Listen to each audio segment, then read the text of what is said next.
Profesor, compañeros, tengan todos buenos días. El día de hoy voy a hablar de un fenómeno económico ocurrido en el país a partir del año 2019-2020, cuando inició con la pandemia. En aquella época, pues, iniciamos con una enfermedad que se fue propagando a nivel mundial, empezó desde un país y se fue aumentando en cada país con casos diversos. Sin embargo, pues empezó a haber muertes, empezó a paralizarse. Cuando llegó al Perú, entramos en una gran paralización, las personas ya no podíamos salir de casa, no podíamos ir a trabajar, y esto ocasionó un conflicto económico. ¿A qué me refiero? Que, por ejemplo, ¿no? Yo era un trabajador de una empresa agroexportadora, de un producto que no era primario. Estas empresas empezaban a paralizar porque no cumplían con todos los requisitos para poder exportar. En todo caso, pues no tenían la mano de obra para poder continuar con sus labores, así como cualquier otro sector en esta época de la pandemia. ¿Qué vamos a conocer el día de hoy? Vamos a ver una breve introducción, vamos a hablar de la escuela económica con la que se relaciona el fenómeno económico, vamos a ver conceptos de la economía estudiados en la clase que se ha realizado con el fenómeno económico.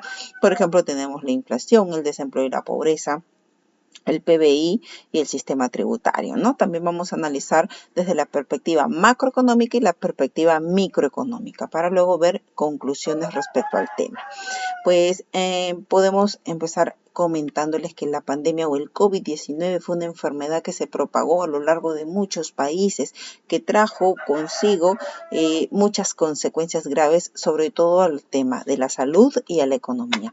En el aspecto económico, pues cuando la pandemia fue reconocida como una enfermedad, en el Perú hubo una gran paralización, las personas no podían salir de casa, no podían salir incluso a laborar, no podían no podían salir a vender sus productos, no podían abrir sus negocios. Por ende, esto causó mucho desempleo, mucha pobreza a lo largo de esta pandemia.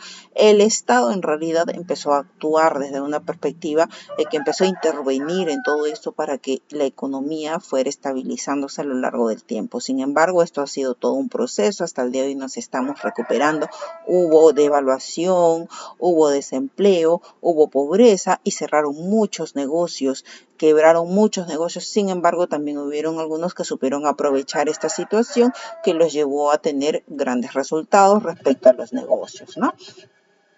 Para empezar, vamos a hablar de la economía en la pandemia del COVID-19, de la escuela económica con la que se relaciona el fenómeno económico. Pues según Efraín González, nos menciona pues que la escuela económica que se empezó a aplicar en la época de la pandemia o durante la pandemia fue la escuela keynesiana.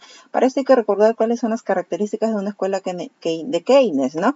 Pues una de las características es que sí o sí el Estado va a estar muy activo y va a intervenir en la economía. Tiene que intervenir con la finalidad de que aumente la demanda, que aumente la oferta y por ende salga a flote toda la economía, ¿no? ¿Cómo podría intervenir? Por ejemplo, dando bonos, dando incentivos en el tema fiscal, pues dando posibilidades de que las empresas se levanten, reduciendo impuestos, por ejemplo, o incluso dándote facilidades de pago de los impuestos por medio de los bonos que empezó a dar en la época de la pandemia para incentivar a que las personas puedan, en todo caso, consumir un poquito más, aumentar el consumo y por ende, pues que las empresas empiecen a tributar. Esto cuando ya empezaron, pues, a avanzar a lo largo del tiempo en la pandemia. Hay que recordar que la pandemia inició primero con 3 meses de paralización y luego aproximadamente 3 veces más. Entonces fueron meses y se convirtieron incluso en años, ¿no? En el que estuvimos paralizados de manera económica, de manera laboral.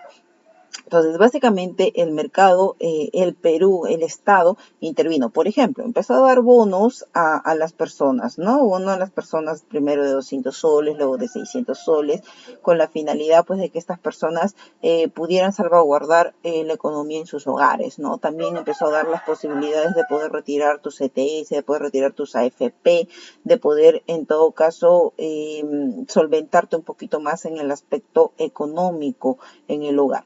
En base a las empresas empezaron a salir muchas posibilidades como de préstamos. Por ejemplo, las empresas ya no tenían el poder de poder pagar sus obligaciones financieras, ¿no? Entonces se les empezó a dar facilidades a paralizar o a bajar los intereses para que estas empresas pudieran mantenerse al menos en la época de la pandemia. Luego, Conceptos importantes que hemos visto relacionados con los temas y relacionado a este fenómeno económico. En primer lugar, por ejemplo, tenemos la inflación. Como les había mencionado, en esta época hubo mucha inflación, ¿no? ¿Y qué es la inflación? Se refiere al aumento sostenido de todos los precios de los bienes y servicios en una economía. Cuando la inflación ocurre, cada unidad de la moneda tiene menos valor adquisitivo. ¿Esto a qué se refiere?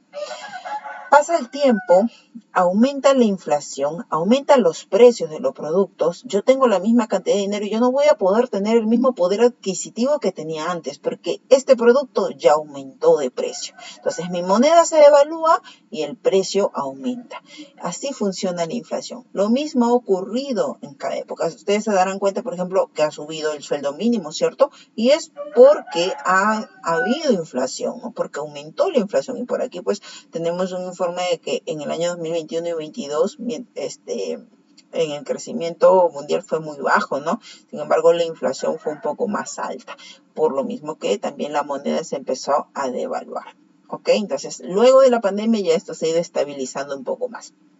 Respecto al desempleo y la pobreza, pues el desempleo ocurrió a partir de que ya las personas no podían ir a laborar y por ende las empresas, porque no tenían mano de obra para producir, empezaron a cerrar, empezaron a quebrar. Esto ocasionó mucho desempleo en la gran mayoría de empresas, sobre todo privadas. ¿Por qué? Porque no tenían esa mano de obra para poder dar el servicio o el bien. Por ejemplo, los restaurantes ya no tenían personas que quisieran consumir porque no salían a las calles. Los centros de entretenimiento tampoco, porque no tenían personas que salieran a pasear como anteriormente a poder adquirir sus servicios, ¿cierto? Entonces hubo mucho este tema de que empezaron a haber muchos desempleos. Entonces, al no tener las personas empleo, no tenían un ingreso y esto creó pobreza, ¿no? Esta pobreza que realmente en su incremento hubo una gran profundidad en esta época de la pandemia y al comparar el gasto promedio de una persona en esta situación de pobreza con el gasto necesario para superar esta condición, la brecha se ha duplicado en comparación con niveles previos a la pandemia, ¿no? Es decir, hubo mucha más pobreza en la pandemia, ahorita recién estamos saliendo a flote porque ya se reactivó de cierta manera la economía, ¿ok? Luego, el PBI, el Producto Bruto Interno, es el valor monetario de todos los bienes y servicios que posee un país, ¿cierto? Y es todos los productos que ha generado un país. Durante la pandemia, el PBI aumentó un 11.9% en el 2021, es decir, aumentó de manera que no superó al año 2019, por el contrario, aumentó en un rango menor, como lo menciona aquí, un menos 1.9%, afectando netamente la economía del país. Y respecto al sistema tributario, pues durante la pandemia y sobre todo post pandemia se dieron muchas facilidades a todas las empresas, personas naturales y jurídicas, para que puedan pagar sus tributos, incluso se les dio por ahí un tiempo de amnistía, luego se les ha dado muchas facilidades de poder pagar sus deudas o los tributos pendientes que tenían. Hace poco incluso, por ejemplo, ha habido un nuevo decreto en donde daba la facilidad para que las personas puedan fraccionar sus deudas sin ningún tipo de interés porque fueron originadas en la época de la pandemia, una época de crisis y recesión en la que estuvo pasando nuestro país. Número 3. Analizar desde la perspectiva macroeconómica el fenómeno económico. Pues de la perspectiva económica vamos a verlo de manera general. Hay que recordar que la pandemia afectó la economía a nivel mundial en la gran mayoría de países, ya que esta enfermedad en realidad no se había previsto a lo largo de mucho tiempo, ¿no? Llegó como un impacto y las personas y las empresas no estaban preparadas para este tipo de situaciones. En la actualidad sí podríamos decir que como ya hemos tenido este precedente, si hay una siguiente pandemia ya estamos como que preavisados, ¿no? Como que ya sabemos a lo que nos enfrentamos y lo que podría venir. Aquí cambió mucho también en muchos aspectos, no solo en el aspecto económico, porque ya muchas personas también se digitalizó más los procesos, ya las personas empezaron a actualizar mucho más, todas son ventas por internet y muchas facilidades, ya previendo de que vuelva a pasar una pandemia, ¿no? Entonces, Por ejemplo, de acuerdo a Varona y a González, sostienen que el nivel más amplio macroeconómico fue el avance de la pandemia que ha creado un efecto de carácter sistémico para la oferta y la demanda agregada, ¿no? Ocasionando un fuerte impacto sobre el nivel de la actividad económica efectivamente, ¿no? Como ya lo mencioné, esta pandemia impactó de manera económica en realidad no solo al Perú, sino a todos los países a nivel mundial, ¿no? En el aspecto tributario y económico se dieron muchas facilidades, como yo lo mencioné, por ejemplo, el programa Reactiva Perú, se daban préstamos a las empresas para que puedan reactivar y puedan reiniciar en su rubro y con esta finalidad dar empleo y con esta finalidad que estas empresas también puedan tributar más, ¿no? Puedan pagar sus impuestos. Entonces, todo es un círculo. Con la idea keynesiana, el Estado interviene, por ejemplo, dándole la facilidad a las empresas de dar financiamiento para que se puedan reactivar.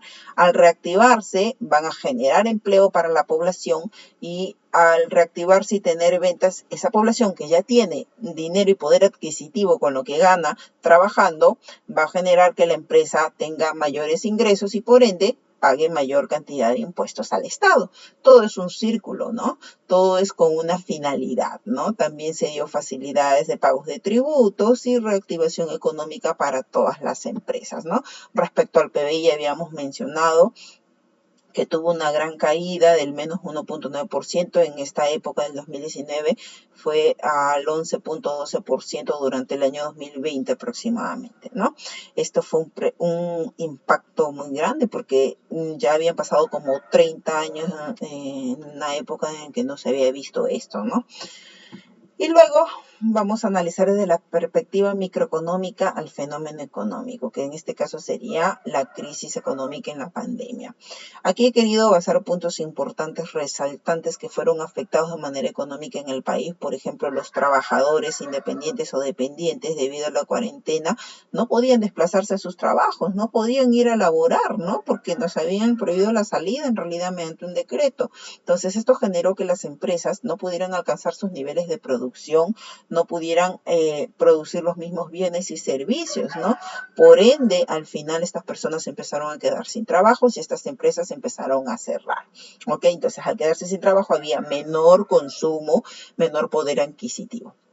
Luego, frente a la situación actual de la paralización, también se dieron facilidades, por ejemplo, a estas personas, justamente estos trabajadores, de poder retirar sus AFP, ¿no? Con la finalidad de que salvaguarden un poquito más el aspecto económico en sus hogares.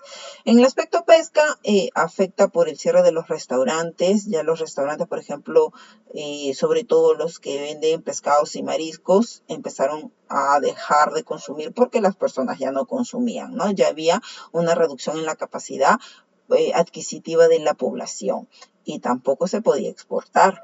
En el tema construcción, la paralización de obras y el retraso de la inversión privada afectó mucho y la industria no primaria pues paró en sus fábricas, ¿no? Y al parar en las fábricas pues ya no teníamos a personas empleadas en esas fábricas. En conclusión, la pandemia nos ha dejado muchas consecuencias, pero también muchos desafíos, ¿no? Desafíos de aprendizaje, desafíos de tener esa lección de lo que ya nos sucedió para que no nos vuelva a suceder en el futuro. Ya hemos avanzado un poquito en el aspecto tecnológico, en hacer más rápida los procesos, ¿no? Entonces, todo esto nos ha ayudado a dar un paso más, ¿no? Ha sido una piedra en el camino que hemos sabido superar y que tenemos que seguir superando en el aspecto económico, sobre tanto para personas naturales que no tengan empresas y personas que sí las posean, ¿no? Ahora, es saludable y necesario reflexionar respecto a esto sobre lo actuado a fin de aprender las lecciones de la actual experiencia, como ya lo mencioné. Y pues luego del COVID, esto nos deja un desafío súper grande en el tema económico, el fortalecimiento del Estado, del tema gubernamental, con el propósito de salvaguardar el desarrollo de nuestro país. Muchísimas gracias.